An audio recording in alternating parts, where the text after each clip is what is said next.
Come on out, you rapist! Yo, what's good, Complex Force gang, bro? Today, got another reaction for y'all. And RJ, you want to tell them what we're reacting to? We're reacting to the 2005 draft from WWE, Raw and SmackDown. Yep, and we got Blink here. Follow everybody on their socials. And yeah, let's get into it. Wrestling. Yo, this is gonna be the funniest shit I've ever seen. The most memorable draft would nearly be factual. Take out the 2002 edition and to toss up with 04, 08, and this one. I chose to make a video on the 2005 draft because it was interesting. Some reached heights like never before, while others shouldn't have even been in the draft in the first place. It was an idea one of you guys mentioned a few weeks ago which really stuck in my mind, so I decided today to do it. Now, this draft in particular was never done since. What do I mean by that? Over the course of 4 weeks, one marquee star was brought out to the world, and this happened on both Raw and SmackDown. It made whoever got drafted, regardless of their star power, feel like a big deal. Add to that, it brought fans to speculate just who might be the next draft pick. But with that said, on the May 16th, 2005 episode of Raw, Mr. McMahon announced that the draft will be held in June. It didn't matter if you were Michael Cole or John Cena, nobody is exempt. One wrestler in particular, unlike the rest, was actually hoping to get draft, that being Christian. For months, Captain Charisma had been bugging John Cena with no response in return, and in light of McMahon's announcement, Christian wanted that WWE title. Okay, fast forward to the June 6, 2005 episode of Raw. Eric Bischoff's damn near about to blow up after selecting Raw's first pick, and he was hyping the hell out of this guy's first appearance in St. Louis. Bischoff even called this man the single biggest acquisition in Raw's history. Intro plays, Pyro goes up, and it's time for Chris Jericho's highlight reel with the guest being the draft pick. He rambled on about his Raw debut and how nobody can top it, and he called for the first pick to come out, but he didn't. Jericho's losing patience, but then we hear that familiar music, and Jericho's reaction is as if Fozzy landed #1 on the Billboard Hot 100. The crowd was completely unglued. JR's like, what the hell? And Jerry Lawler couldn't believe the fact that the WWE champion was on Raw now. Truly a remarkable moment that is still talked about to this day. Cena ushered in a new era of Raw for good and for bad, and it's undeniably, well for me at least, a top 3 draft moment. Jericho just wanted to know how in the hell did this happen, and Cena's like, I got the phone call and now the champ is her. Y2J of course mentioned the fact that there was 2 titles before shoehorning his undisputed title accolade, and then he began giving Cena some musical advice when all of a sudden Christian comes out. It was oh yeah, I was watching this shit the other day, bro. Shout out to TH14, bro. That dude makes the best wrestling recaps, bro. Better than WWE Vault for sure. Unbelievable to Captain Charisma that John Cena. Yo, RJ, you know TH14, right? Yep. Yeah, bro, definitely better than WWE Vault. On Raw, but quickly downplayed the whole thing, comparing him to Mark McGuire. He did a little rhyme, which led to a John Cena rap where he referenced how Christian was in the Brood, how Gangrel was sucking blood, and he was sucking something else. The crowd was eating it up. Jericho was playing cool host, and the champ showed fury and intensity with every sentence, essentially trying to kill Christian. It turned into a brawl, which ended with John Cena and Jericho standing tall. Huge moment. You can't understate just how much changed because of John Cena getting drafted. The fans did start to turn on him, but his star power increased tenfold. Fast forward to Thursday night. Theodore Long felt sad about John Cena going to Raw because he's the damn world champion of the brand, but it was time to move forward. As he's looking to announce his new pick, JBL of all people interrupted, and he was smiling as if he was winning a world title or something. He made it seem like there was no chance the fans would know who's better between himself and John Cena, and he mentioned the lack of a title, talking about how deserving he is, blah blah blah. Basically, Bradshaw wanted to be named the champion of SmackDown. Oh, and speaking of that title, I'll get into it in a moment. Teddy Long knew that he's got to plan ahead and do something about the lack of the title. He said that he quit to John Cena. Then he introduced the first pick for SmackDown in the draft lottery. Nah, that's wild. Yep. A former world heavyweight champion. Literally said you quit, bro. Fans go crazy. I don't want to hear smile it. on his face. Benoit, that's crazy. Wrestler a few years back, and his run on Thursday nights was the entire reason why he main evented WrestleMania 20. Adds to that his veteran status. JBL's whining about how this is his show, while Benoit just laughed it off. Oh, not your show. You said you quit. Calling him a quitter. Hell no. Of the quitter asking for a championship. Unlike JBL, he wants to win a title, not receive one. Bradshaw made a reference to both Benoit's title wins in New Japan and MSG, praised him for an illustrious career, but trashed his allegiance with ECW. Good promo from him. This of course led to a one-on-one main event between both men, which ended in a non-finish due to the whole ECW thing. So far, the draft was off to a great start. Next Monday only served to increase the memorability of this draft. First of all, during the night, Triple H was bugging Father Bischoff over this new draft pick, talking about how he's gonna take up all my promo time or whatever. Add to that, it was interfering with his business, as Bischoff allowed the new draftee to say whatever they want about Batista. As for who that second-rate SmackDown jackoff ended up being, well, Triple H had to speak for a bit. He downplayed this wrestler, making him seem like any sort of schmuck, then metal plays. JR's in shock, and the entire crowd chants in unison, You suck. Awesome. Kurt Angle held himself to a level equal of that, hell above of Triple H, and it showed with this promo. Hell, Angle even wooed. This led to a woo-off between himself and Flair. Triple H, of all people, had to stop this before congratulating Kurt. Why? Because he's finally made it to the big leagues. Game was making it seem like Kurt was 2 levels below him, and the Olympic hero quickly reminded him of WrestleMania 21 in their matches. So Hunter bounces back, telling Angle that he was a champ at WrestleMania. While he was flying around the world, Angle was getting his ass beat by Booker T's wife. You'd think Angle was... Nah, that's wild. Admits that he liked that. Mentioned Stephanie. Nah. Oh, gasket. But he admitted everybody made out with his wife, so it didn't matter.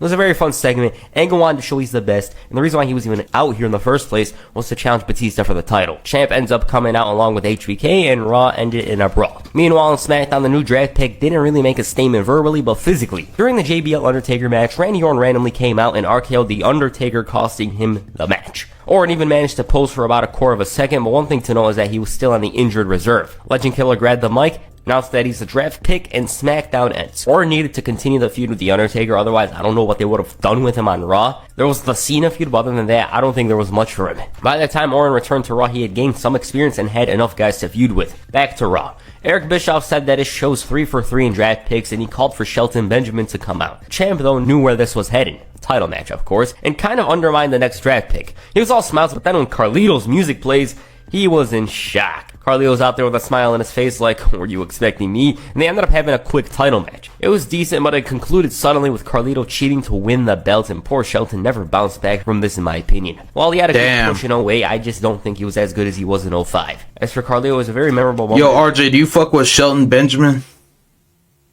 Yep, but I like Carlito better. Yep. His career. Add to that, a few seconds later, he did Shelton Benjamin is overrated. Maria when all I'm of the a damn it.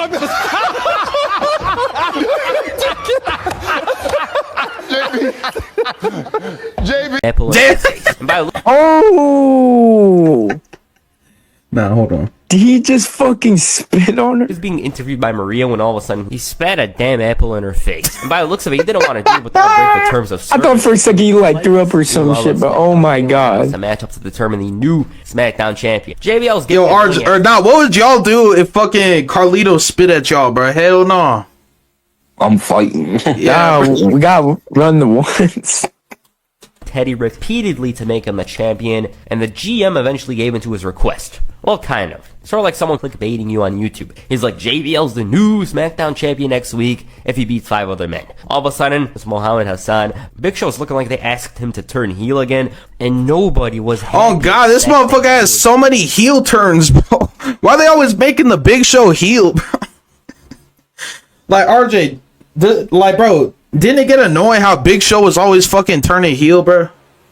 Yep. Like, this dude had a heel turn every fucking, you know what I'm saying? SmackDown. Hassan had a chip on his shoulder knowingly, and the guys were really looking to kick him right out of the arena. He complained about being treated like a second-class citizen, felt that he was deserving of being named the new champion. The guys were so damn hostile over his statements. He then proceeded to criticize them one by one. Teddy Long refused to give in to his demands, calling SmackDown the land of opportunity, and instead, he was included in the match. What I find ironic about this situation is the fact that Hassan was getting bullied in the back, and 2 of those men in the ring also happened to be the biggest bullies of them all. Unfortunately, I ended up facing the Big Show a few minutes later. Fortunately, though, Big Show loses a lot, and this time was no different. Why in the hell did WWE give Matt Morgan a stuttering gimmick? And with I forgot to tell you, you know, the Bastion brothers quit the cabinet with JBL and Orlando Jordan because they were sick of being trash dummies. Yep.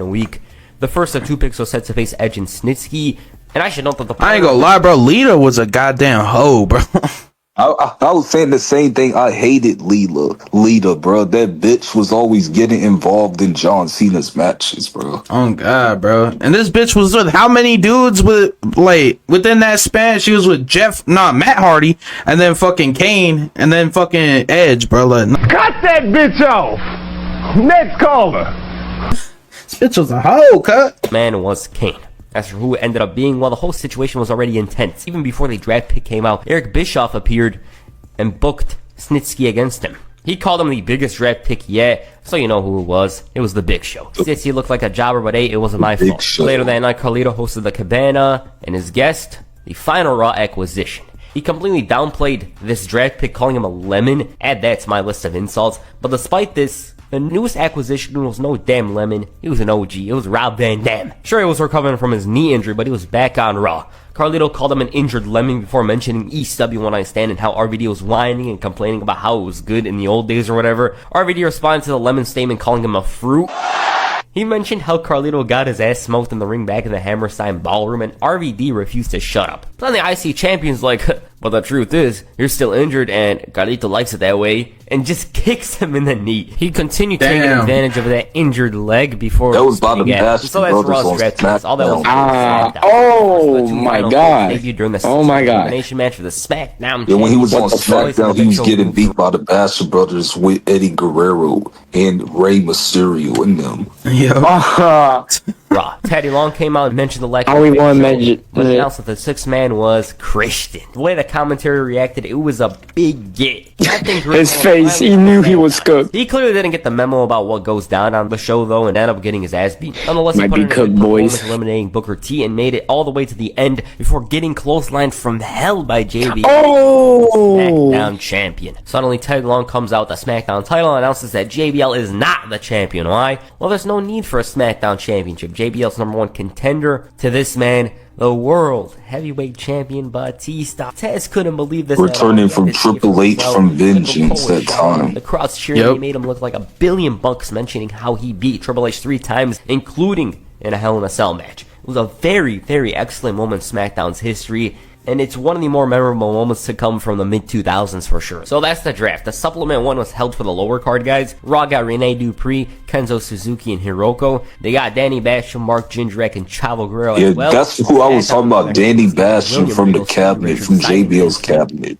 Michelle and Sylvain Grenier. About those draft picks, well, Suzuki, Jindrak, and Hiroko made 0 appearances because they were released a week later. At that time, Basham made 1, and this was during a lumberjack match, if I recall. Chavo Guerrero was renamed to Kerwin White. Stevie Richards lasted a few weeks before disappearing to OVW, I believe. Candice Michelle was brought back to Raw along with Tori Wilson in exchange for Stacy Keibler and Christy Hemme. Cut that bitch off!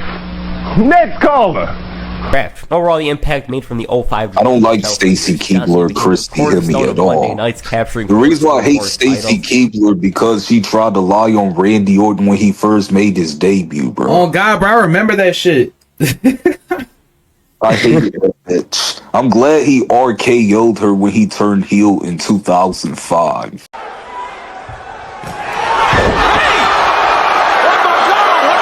Concluded his superb feud with Michaels, but ultimately left in favor of the World Heavyweight Championship in January of 2006. Carlito was seen as a rising star, but never broke through the glass ceiling. Big Show won tag titles with Kane and feuded with Triple H. Rob Van Dam, while he was out for 7 months, managed to return and quickly make his presence felt by winning Money in the Bank. And on SmackDown, Chris Benoit went on to become, in my eyes, the greatest United States champion. Randy Orton continued his feud with The Undertaker before bugging Rey Mysterio. Muhammad Hassan, let's not talk about that. Christian fell off, which was quite unfortunate because things were looking very good for him, and I believe he should have remained on Raw. And the final pick, Batista, he became the name. He went to TNA that time when TNA went to Spike. Before this video ends, I want to ask you guys, who would you have preferred to have seen get drafted in 2005? I think it would have been cool to see Shelton Benjamin and Eddie Guerrero. Why?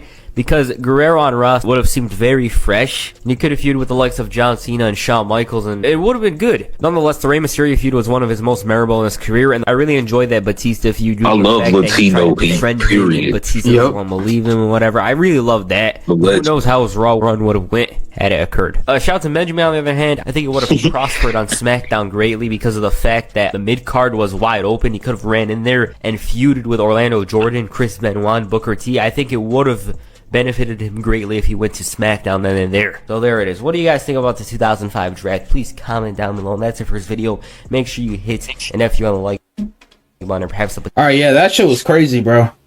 What did y'all think? I liked how they drafted the Big Show to Raw to chokeslam Snitsky. Yeah, bro. when Lita literally set up Kane with Snitsky, bro. Literally. Wow, bro. I like how the Big Show just beat Snitsky and literally chopped him in the chest when he came to Raw, bro. Yep. I like how the Big Show was just a shit back in 2005 to 2006, bro.